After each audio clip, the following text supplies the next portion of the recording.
Hello friends, welcome to my channel. Last lecture में हमने first chapter complete कर चुके हैं, that is what is physics.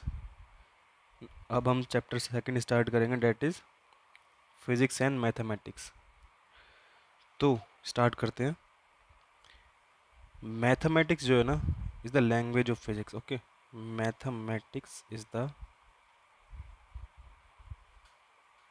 Language of physics. तो mathematics बहुत इंपॉर्टेंट है फिज़िक्स के लिए हमारे। बिना मैथमेटिक्स के आप फिज़िक्स को डिफाइन ही नहीं कर सकते।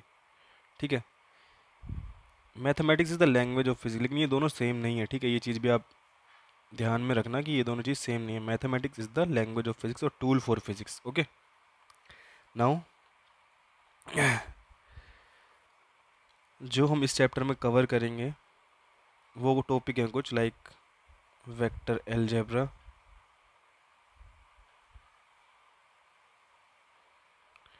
डिफरेंशियल कैलकुलस,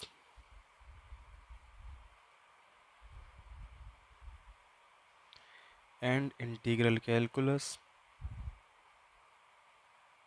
ठीक है,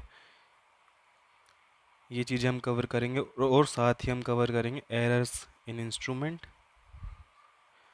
और errors in measurement and concept of significant digit, concept of significant digits.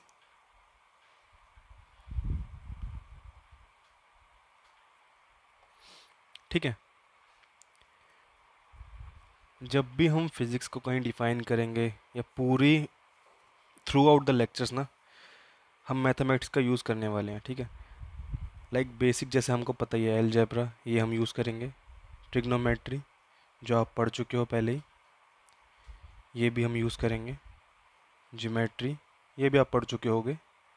ठीक है, ये सब and vector algebra, differential calculus, integral calculus, ये सब हमको यूज़ करना होगा। ठीक है, ये टॉपिक आपके लिए शायद नए होंगे, vector algebra, differential calculus and integral calculus. ठीक है, तो ये टॉपिक हम कवर करने वाले हैं। स्टार्ट करते हैं वेक्टर्स एंड स्केलर से। सो सेकंड चैप्टर का first topic date is vectors and scalars.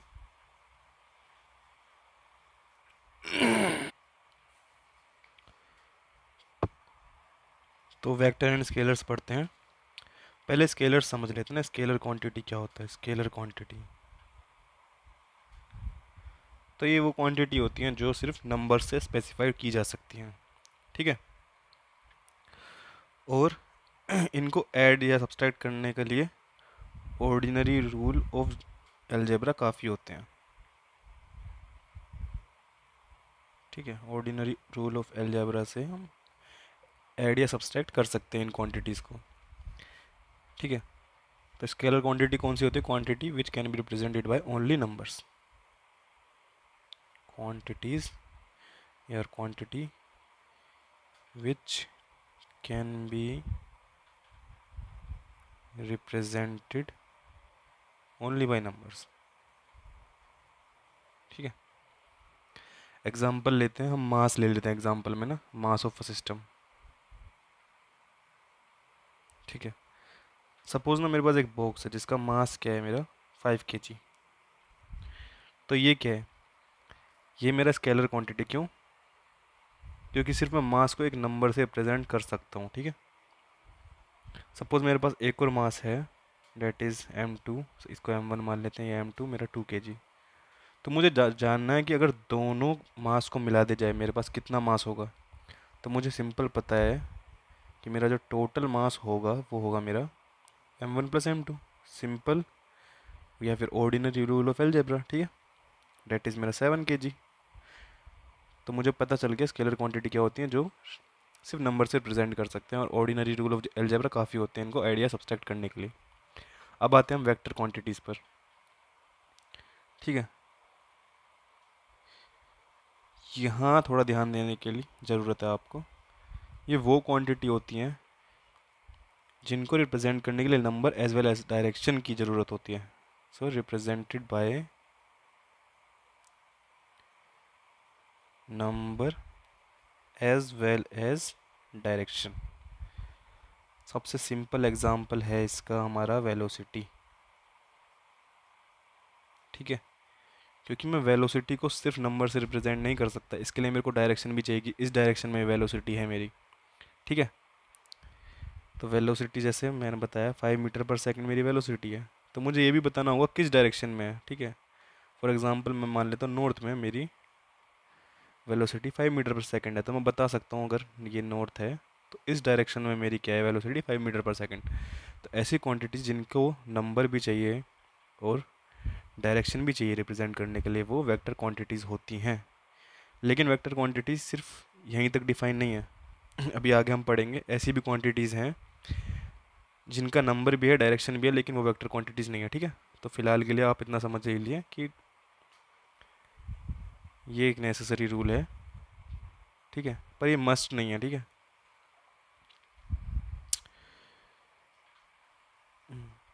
अभी रिप्रेजेंट कैसे करते हैं ज्योमेट्रिकली हम कैसे रिप्रेजेंट करेंगे। मान लीजिए कि 1 मीटर पर सेकंड जो है इस तरीके से है, एक यूनिट हमने डिफाइन कर लिया 1 मीटर पर सेकंड इस तरीके से। इसी डायरेक्शन में तो 5 मीटर पर सेकंड क्या होगा, इसी का 5 गुना। तो 1 2 3 4 एंड 5, तो ये मेरा क्या है 5 मीटर पर सेकंड।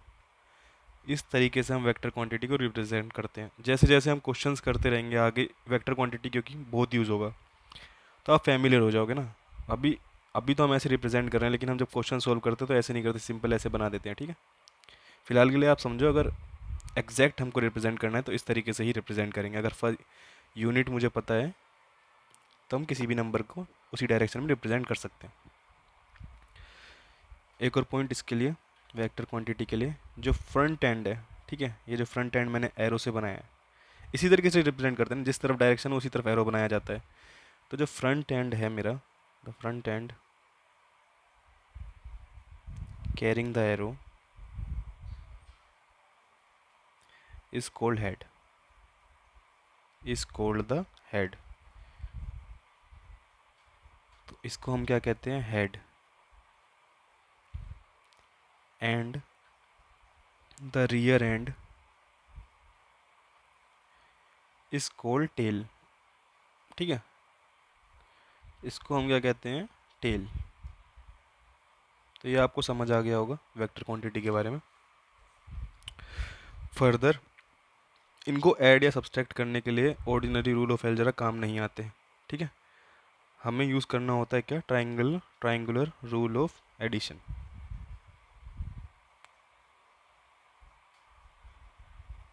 ठीक है, तो सपोज एक मेरी वेलोसिटी है इस डायरेक्शन में, ठीक है, a metre per second.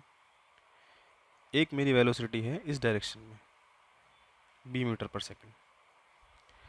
Triangular rule of addition कहता है कि सेकंड अगर एडिशन मेरे को ऐड करना है तो जो सेकंड वेक्टर का जिसको मुझे ऐड करना है उसके टेल को टच करो, किससे, फर्स्ट वेक्टर के हेड से। फिर जो फर्स्ट वेक्टर का टेल है वहाँ से सेकंड वेक्टर के हेड तक मुझे एक एरो बनाना है, डेट इज़ वेक्टर बनाना है। यही क्या है मेरा सम, a+b।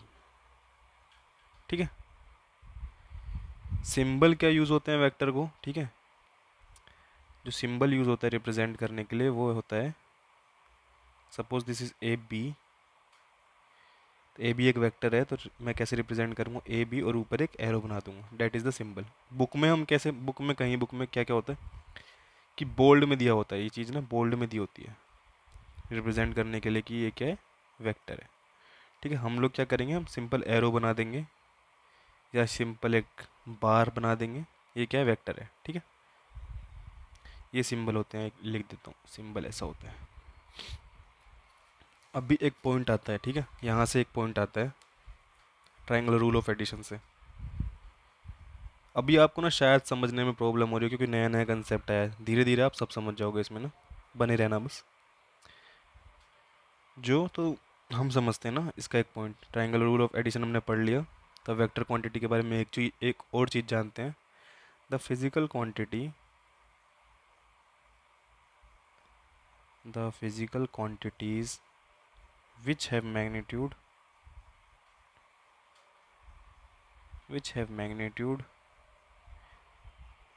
and direction and which, complete definition है यहाँ पर वेक्टर की, and which can be added according to the triangular rule. ठीक है, ट्राइंगुलर रूल जो मैंने अभी पढ़ाया। ठीक है, आगे इसको अच्छे से मैं बताऊंगा ना। Triangular rule are called vector quantities. तो मेरी वेक्टर क्वांटिटीज़ की डेफिनेशन क्या है कि जो फिजिकल क्वांटिटी, वो फिजिकल क्वांटिटी जिनके पास मैग्नीट्यूड है और डायरेक्शन है, साथ ही साथ क्या कि वो जो है ऐड होने चाहिए as according to triangular rule. ठीक है, तो यही चीज़ याद रखना। अगर किसी वेक्टर क्वांटिटीज़ के पास सिर्फ मैग्नीट्यूड है, डायरेक्शन है, तो हम नहीं कह सकते कि ये वेक्टर है। लेकिन अगर वो ट्राइंगुलर रूल ऑफ एडिशन के अकॉर्डिंग जो है ऐड हो रहा है, सब्सट्रैक्ट हो रहा है, तो उसको हम कहते हैं कि हाँ ये वेक्टर क्वांटिटी है। एग्जाम्पल लेते हैं, जैसे हम जिसके ऐसा एक एग्जाम्पल है हमारे पास जो 12th में आप पढ़ोगे, इलेक्ट्रिक करंट। ठीक है, ये जो इलेक्ट्रिक करंट है इसके पास मैग्नीट्यूड भी होता है प्लस डायरेक्शन भी होती है, लेकिन ये ट्राइंगुलर रूल जो है फॉलो नहीं करता, तो इसलिए ये वेक्टर क्वांटिटी नहीं होता है। ठीक है, ओके।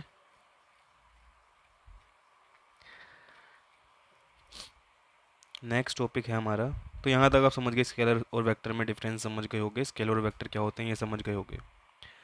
नेक्स्ट टॉपिक है हमारा, that is equality of vectors.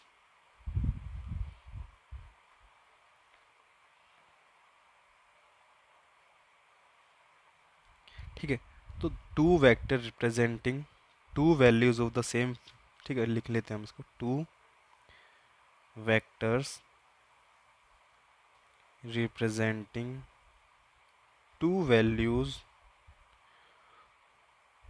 Of the same physical quantity. ठीक है, ये चीज़ ध्यान देना, सेम फिजिकल क्वांटिटी, अगर फोर्स है तो फोर्स ही लेना है हमको। Same physical quantity, two vector representing two values of the same physical quantity are called equal. ठीक है, are called equal if their magnitude and direction are same. समझ गए हो गए आप डेफिनेशन से, if their magnitude and direction are same.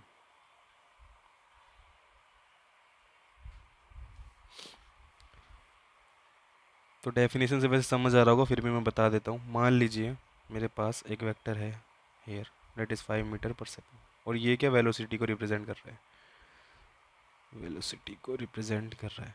Second vector है वो भी 5 मीटर पर सेकेंड और इसी डायरेक्शन में है, ये भी वेलोसिटी को रिप्रेजेंट कर रहा है।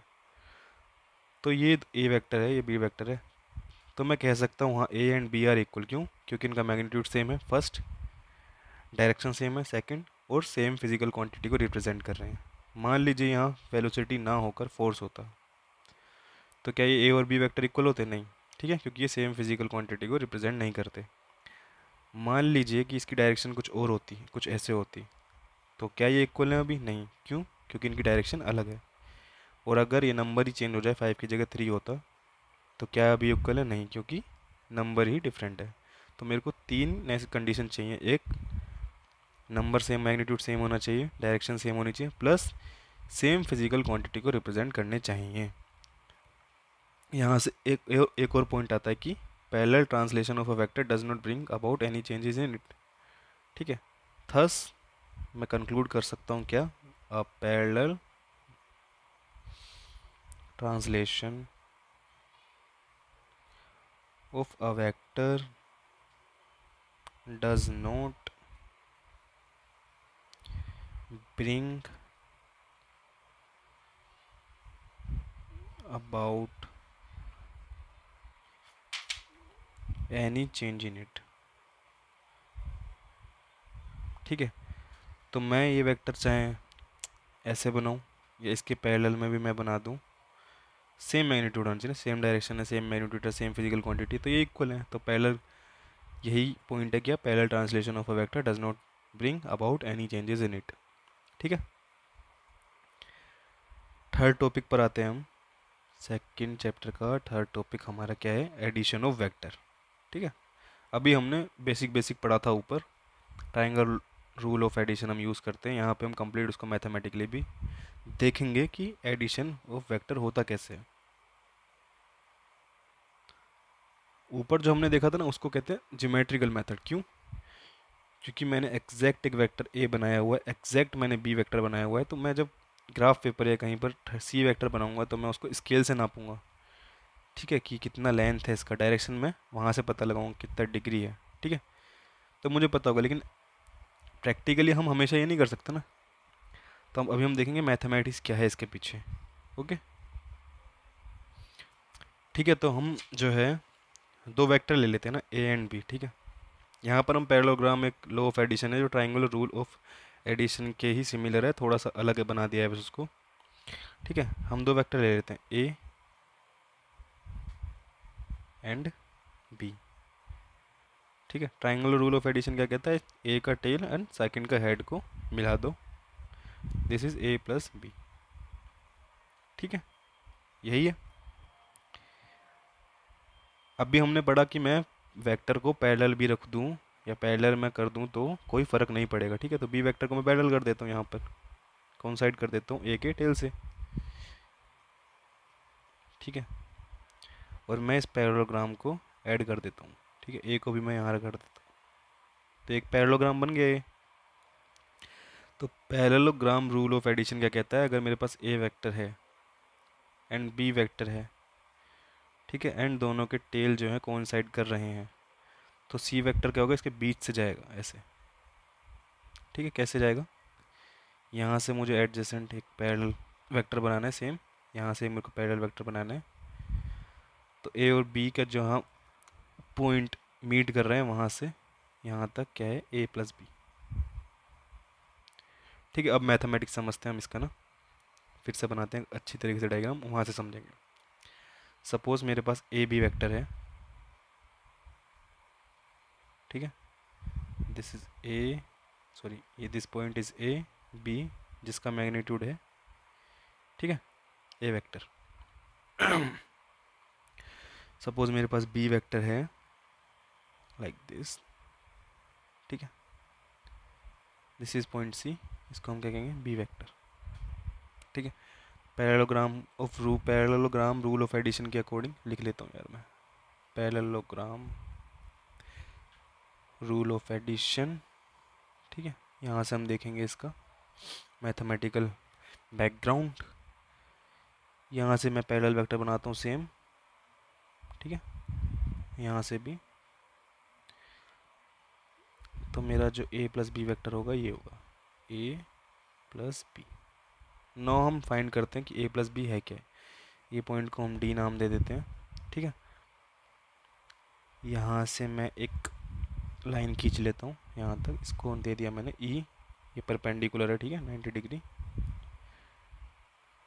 तो मुझे पता है क्या कि मेरा ए डी का होल स्क्वायर क्या होगा, ए डी का whole square according to Pythagorean theorem, A D का whole square is equals to A E का whole square plus E D का होल स्क्वायर।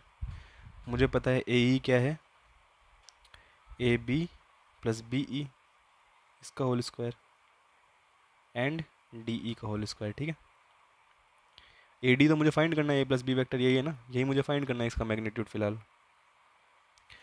ठीक है, अभी मैं मान लेता हूँ कि मेरा जो ए वेक्टर और बी वेक्टर है इसके बीच जो एंगल है वो क्या है, थीटा। ठीक है, ए और बी वेक्टर के बीच में जो एंगल है मेरा थीटा है, तो ये एंगल भी क्या होगा, थीटा होगा। और अगर ये बी वेक्टर है तो ये भी मेरा क्या होगा, बी वेक्टर होगा। तो मेरा बी ई क्या होगा, बी ई निकालता हूँ ना मैं, कैसे निकालूंगा, यहाँ पर cos theta is equals to B E by B vector. ठीक है, तो मेरा बी ई क्या आ गया, बी कोस थीटा। सिमिलरली मेरा डी ई क्या आएगा, बी साइन थीटा। ठीक है, तो ए डी का होल स्क्वायर क्या आ गया मेरा, A B that is A, B E that is B cos theta whole square, D E that is B sine theta इसका होल स्क्वायर। ठीक है, अब इसको सोल्व करते हैं। क्या आएगा यहाँ से, A square plus B square cos square theta plus 2ab cos theta plus B square sine square theta. यहाँ से क्या है, B square cos square theta plus B square sine square theta, B square common लिया, बचा गया sine square theta plus cos square theta that is 1। तो क्या है मेरे पास, A square plus B square plus 2ab cos theta. A D क्या है मेरा, ए प्लस बी वेक्टर का मैग्नीट्यूड। ठीक है, ये मैग्नीट्यूड की बात हो रही है ना। तो मुझसे कोई पूछ, मेरे को ए और बी वेक्टर मुझे दिया है, उसके बीच का एंगल दिया हुआ है, मुझसे पूछा है कि इसका मैग्नीट्यूड क्या है, तो मेरा क्या आएगा magnitude, A square plus B square plus 2ab cos theta. ठीक है, इंपॉर्टेंट फॉर्मूला है। सॉरी ए स्क्वायर है ना यहाँ पे, तो ए प्लस बी का जो मैग्नीट्यूड होगा वो होगा under root A square plus B square plus 2ab cos theta. ठीक है, सॉरी ना। नाउ मुझे जानना है कि जो ये रिजल्टेंट वेक्टर बना है उसने ए के साथ कितना एंगल बनाया, मेरा जो ए वेक्टर है उसके साथ कितना एंगल बनाया। मैं मान लेता हूँ अल्फ़ा है, तो ये टेन अल्फ़ा क्या है मेरा, टेन अल्फ़ा मुझे दिख रहा है, टेन अल्फ़ा मेरा क्या है, D E perpendicular by base that is A E, D E by A E. और अभी हमें पता है कि डी ई मेरा क्या था, that is B sine theta, A E क्या था मेरा, A B plus B E, A B plus B E and B E क्या है मेरा, बी कोस थीटा। तो ए ई मेरा क्या हो गया, ए प्लस बी कोस थीटा। ठीक है, ये हो गया, यही था क्या हमारा एडिशन ऑफ वेक्टर। ठीक है, एक एग्जांपल लेते हैं अभी हम। Two vectors having equal magnitude ए, ठीक है, make an angle theta with each other, find the magnitude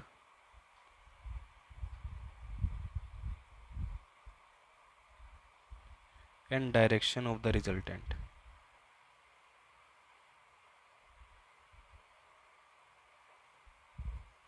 question जब करो ना तो उसका स्टेटमेंट समझना पहले बहुत ज़रूरी है। ठीक है, अगर क्वेश्चन ही समझने में गलती कर दी तो आंसर गलत आएगा ही। क्वेश्चन क्या कह रहा है, दो वेक्टर है मेरे पास जो मैग्नीट्यूड जिनका इक्वल है और आपस में उनका एंगल क्या है, थीटा।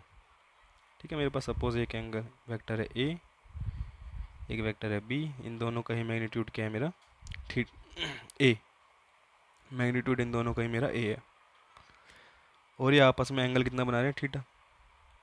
पूछा है मैग्नीट्यूड क्या होगा रिजल्टेंट का एंड डायरेक्शन क्या होगी रिजल्टेंट की। मेरा रिजल्टेंट कुछ ऐसे होगा। ठीक है, और मैं मान लेता हूँ कि ए के साथ ये अल्फा बना रहा है। अभी हमने फॉर्मूला डिराइव किया कि मैग्नीट्यूड ऑफ रिजल्टेंट क्या होगा, मैग्नीट्यूड ऑफ रिजल्टेंट वेक्टर क्या होगा, that is under root A square plus B square that is also equal to A, magnitude same है, plus 2ab that is also A cos theta. यही होगा। इसको हम simplify कर लेते हैं थोड़ा सा, या फिर ये भी आंसर इनफ है लेकिन सिंप्लीफाई करके ही मैथमेटिक्स में हम आंसर देते हैं। तो क्या आएगा, 2a स्क्वायर, यहाँ पर भी 2a स्क्वायर कॉमन आ गया, 1 प्लस कोस थीटा। ठीक है, ट्रिग्नोमेट्री में एक फॉर्मूला है हमारा, cos 2 theta is equals to 2 cos square theta minus 1। तो कोस थीटा मेरा क्या आएगा, 2 cos square theta by 2 minus 1। तो यहाँ से क्या है मेरे पास, 2a स्क्वायर 1 कोस थीटा को मैं लिख सकता हूँ 2 cos square theta by 2 minus 1, 1 से 1 कैंसिल, 2 इंटू 2 4, बाहर आया 2, ए स्क्वायर का under root A, cos square theta by 2 का under root cos theta by 2। ठीक है, तो ये सिंप्लीफाई होकर मेरे पास रिजल्टेंट आ गया है। मुझसे पूछा डायरेक्शन क्या होगी, ठीक है। तो जो रिजल्टेंट वेक्टर होगा, the resultant will suppose make an angle alpha with the first vector, ठीक है, alpha with the first vector, ठीक है। तो वो क्या होगा, टेन एल्फा मेरा क्या होगा, ए साइन थीटा, ए की मतलब फॉर्मूला लिख लेते हैं ना पहले। फॉर्मूला होता है मेरा B sine theta plus, sorry, by A plus B cos theta, B sine theta by A plus B cos theta.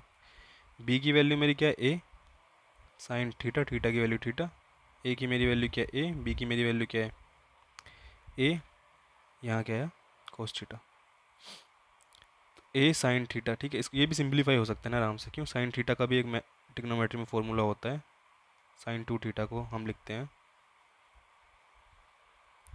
2 sign theta by cos theta, ठीक है। तो साइन थीटा मेरा यहाँ से क्या आया, 2 sine theta by 2 cos theta by 2, और cos theta को हमने देखा ही, क्या लिख सकते हैं, तो यहाँ से सिंप्लीफाई होकर आएगा मेरे पास ए, यहाँ लिख सकते हैं हम 2 sine theta by 2 cos theta by 2, ठीक है। एंड ए कॉमन ले लिया, 1 प्लस कोस थीटा बचा, जो कि 1 प्लस कोस थीटा क्या आया था मेरा, 1 से 1 कैंसिल हो गया था, that is 2 cos square theta by 2, ठीक है, 2 कोस स्क्वायर थीटा बाई 2, ए से ए कैंसिल, 2 से 2 कैंसिल, कोस थीटा बाई 2 से कोस थीटा बाई 2 कैंसिल, यहाँ मेरा बचा टेन थीटा बाई 2, ठीक है। तो टेन एल्फा क्या है मेरे पास, टेन थीटा बाई 2, तो थीटा मेरे पास क्या है, थीटा बाई 2, ठीक है। तो ये मेरा एंगल बनाएगा। तो क्या पता चला कि अगर मेरा मैग्नीट्यूड इक्वल है और इन दोनों के बीच में जो एंगल है वो थीटा है और मैग्नीट्यूड मेरा इक्वल है, तो जो रिजल्टेंट होगा इनके बीच से जाएगा, ठीक है, डेट इज थीटा बाई 2। तो ये भी क्या है मेरा, थीटा बाई 2, ठीक है। तो यहाँ से मुझे क्या पता चला, thus we conclude that the resultant of two equal vectors bisects the angle between them, ठीक है।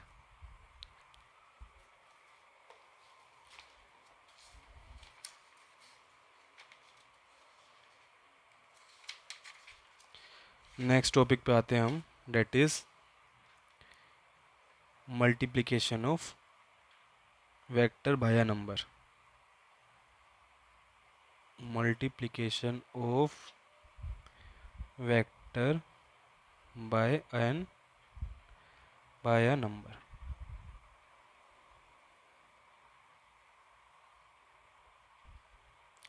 इस टॉपिक को हम कल के लेक्चर में पढ़ेंगे, इसके आगे का भी कल के लेक्चर में देखेंगे, ठीक है। So thank you for watching this video, please like, comment, subscribe to my channel and share this video to your friends. Thank you.